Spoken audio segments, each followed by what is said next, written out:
Surat police કમિશનરના આદેશ બાદ 31 December માટે અત્યારથી જ સુરત પોલીસ રસ્તા પર ઉતરી ગઈ હોય તેમ અલગ અલગ જગ્યાએ ચેકિંગ શરૂ કરાયું। સુરત પોલીસ કમિશનરના આદેશ બાદ પોલીસ રસ્તા ઉપર ઉતરી આવી 31 ડિસેમ્બરની અપેક્ષાએ વિવિધ સ્થળોએ પોલીસ તૈનાત કરવામાં આવી છે।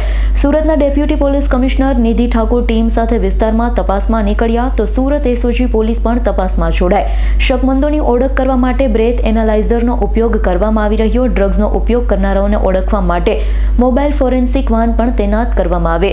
લોકો 31 ડિસેમ્બર શાંતિથી ઉજવી શકે તે માટે ચેકિંગ હાથ ધરવામાં આવ્યું। ચેકિંગ દરમિયાન જો કોઈ નિયમનો ભંગ કરવા જોવા મળશે તો તેની સામે કાયદેસરની કાર્યવાહી કરવામાં આવશે।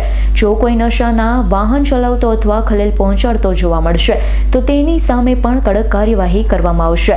સુરત શહેરના મુખ્ય સ્થળો પર ચોકડી પર આવી ચેકિંગ હાથ ધરવામાં આવી રહી છે। ચેકિંગ હંમેશા no drugs in Surat city કાર્યક્રમ હેઠળ કરાય છે, પરંતુ 31 ડિસેમ્બર માટે તે વધુ તીવ્ર બન્યું છે। Bureau report S9 news Surat.